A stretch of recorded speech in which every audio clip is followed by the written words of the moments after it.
another version of Take2. I'm Rosemary Pacheco. And I'm Nick Iandolo. And we are reviewing The Heat. From the moment it started to the end, I laughed for 2 hours straight. I actually like The Heat. I thought it was hilarious. It's a great movie, and the music, the soundtrack is good. If you notice all the yeah, it's a great soundtrack. They had a tune from Boston. I mean, you're filming in Boston, and you actually have a tune from Boston. If you don't like swearing, don't see the movie.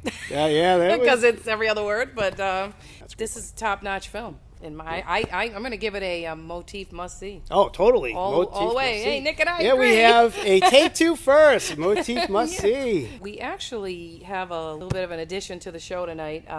We have two actors who are in the film. Boston's own Erica Derrickson and Tiffany Crosby. They appear in the film, and we're going to bring them on and chat with them a little bit. It's another Take2 first. That is another Take2 first. So let's bring them in. And I'd like to welcome Erica Derrickson and Tiffany Crosby. They were both in the movie The Heat, and I'm going to let them tell us a little bit about their experiences on set. Okay. And Nick, I'm sure you have some questions too for them. Oh yes. First of all, thank you for coming to our show. Thank you for coming. We're very excited to have you here. Thanks for having us.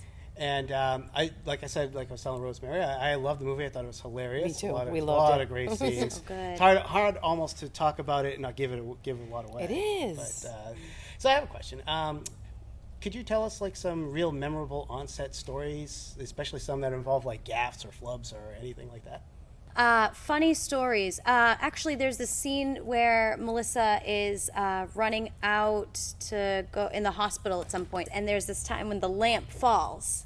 That wasn't supposed to fall. It was a freak thing. You know, she was just running through there, and it fell, and then everybody was like, trying to save the take. We were like, it was just a phenomenal experience to be amongst such amazing actors and to watch them just kill every single take. And I honestly didn't know what would make the take, because there was every single time they'd have post-it notes. Okay, try this one. Have her try this. Have her try that. Have her try this. Have her try that. Really? And Post-it. so Wow. every take That's was like interesting. different. I had the scene with Melissa McCarthy when she was first introduced. I played the role of the hooker, which I'm proud to say. I had a great time. I was basically sitting with Melissa McCarthy and Tony Hale. Tony Hale of Arrested Development, he plays Buster.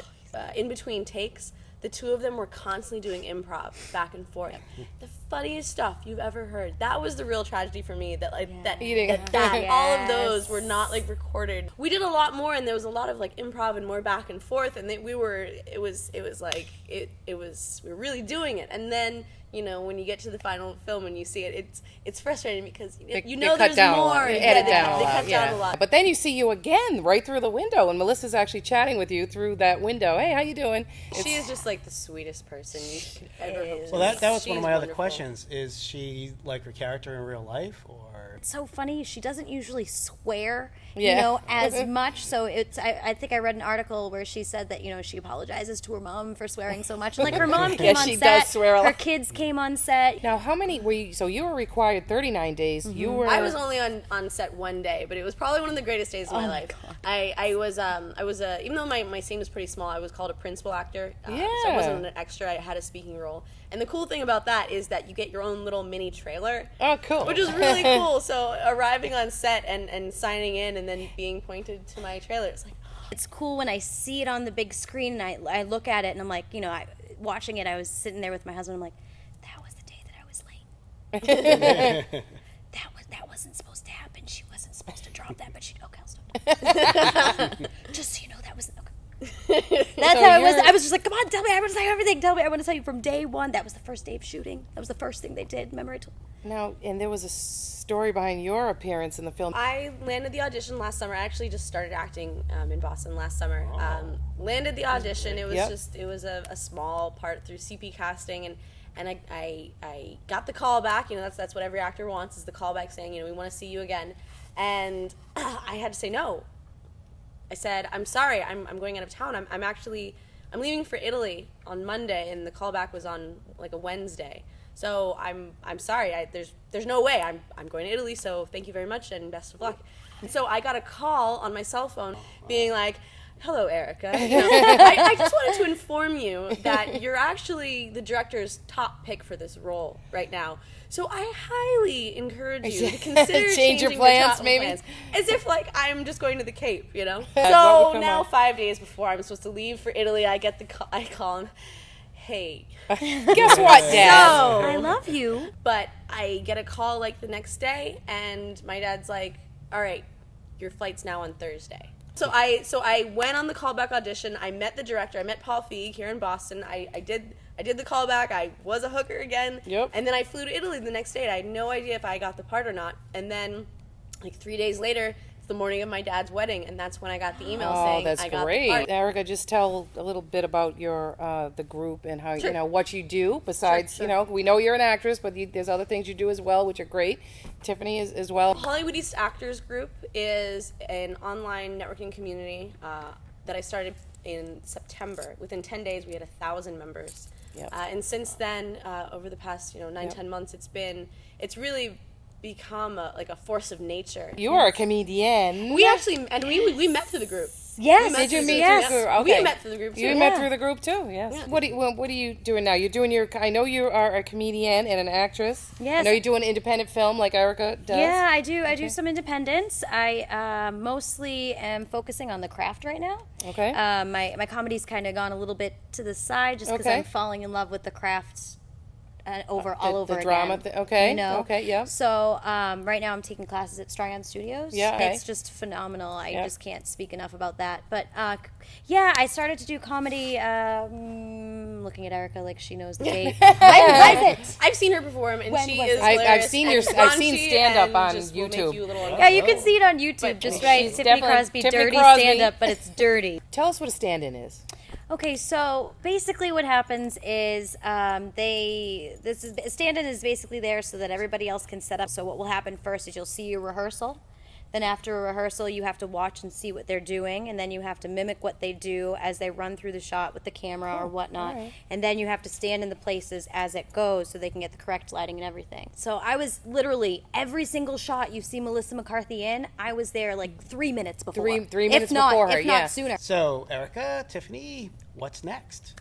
For me personally, I just wrapped on shooting a web series episode this weekend. I have a new web series coming up that's still a little bit on the DL. I've been in World's Worst Director. We're just going to be wrapping up that second season. There are a lot of projects on the horizon. I'm producing one called Labyrinth, which is a really cool project. I play this it's like a modern Cinderella classic fairy tale, but in a weird, twisted sort of way. So I play the lead character and also am the producer on that. So I'm really interested in acting, but also I see myself as an actorpreneur. So I'm doing the acting, but I'm word, also, Good also word. on the Yeah, production right. side. I'm Actorpreneur. also on just like the business side because I really enjoy that as well. You're a photographer too. Yes, oh yes, and I'm a You mentioned photographer. I specialize in headshot photography because as an actor myself, I know the value of a good headshot and how they're important that beautiful. is. And so Excellent I also know what headshots. goes into a good headshot. And for me, it's funny, I don't really have much of anything on the horizon at the moment. But, Eric and I were actually talking about it on the way here. We were talking about it on the way here. I feel that things are going to happen and things are being set in motion right now. So, right now for me that's important is I'm starting to really get into this craft, really actually seriously get into it and really start to really fall in love with it, and I don't want to lose that momentum.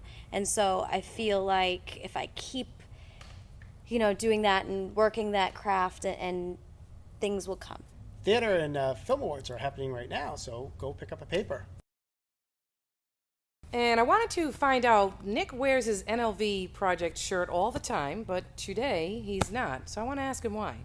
Well, Rosemary, I'm glad you asked. I'm wearing my Superman shirt today because I am going to San Diego Comic-Con. Wow, Yes. Motif magazine is sending me there to do a semi-live coverage of the end-all, be-all of sci-fi, fantasy comic book, and movie convention in the world. 150,000 people descend upon Wow. the city of San Diego in an epic spectacle that you won't believe. And I'm going to be right there in the heart of it. I'm going to be doing video, Tweeting, interviewing, Facebook, vlogging, tweeting, waving. everything. Oh, waving, dancing around, and I'm going to be wearing all kinds of stuff. Oh, boy. Yeah, definitely. I got my Batman shirt, my Avenger shirt. Anyway, seriously though, I'll also be promoting my book NLV Okay. as well. But Awesome. yeah, so for our readers, they should tune in between the week of July 18th through the 21st to Okay. motifri.com for my semi-live coverage of the most awesome event ever, San Diego Comic-Con.